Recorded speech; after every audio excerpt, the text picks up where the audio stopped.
Šport je šport a každý chce zvíťaziť. Títo všetci, ktorí nastúpili na tú finálovú jazdu, mohli. Je to tak vyrovnané motoricky, vozidlami ako aj jazdecky, že hoď ktorý z nich dokáže zvíťaziť. Ďakujem vám.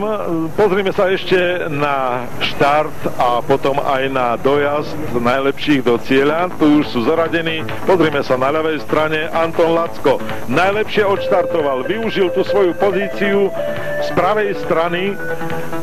Prvej pozícia hneď sa natlačil do prvej zákruty na prvom mieste. Tam vzadu bola pochopiteľne tlačenica a Anton Lacko, pretože túto trať veľmi dobre pozná, veď chodieva sem aj trénovať, tak využil tieto svoje znalosti a schopnosti, dostal sa na prvú pozíciu a čo bolo podstatné, práve držal v napätí divákov tu v Žitavanoch vlastne takmer do konca pretekov.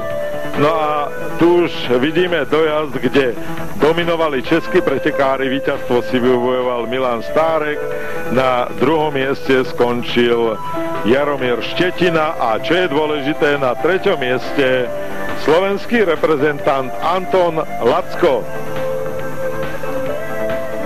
Pochopiteľne, že fanúšikovia tu sa tešia z toho, že Anton Lacko si vybojoval tretie miesto, pretože tým si upevnil svoju pozíciu v desiatke najlepších v európskom šampionáte.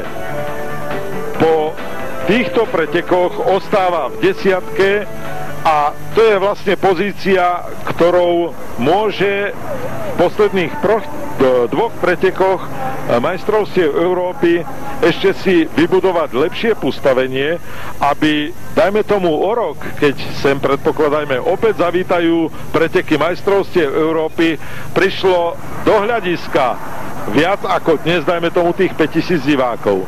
Takže ďakujeme vám za pozornosť, veríme, že Autocross vás pri obrazovkách slovenskej televízie pobavil, vzrušil a že na budúci rok sem prídete osobne. Takže zo Žitavan príjemné popoludnie.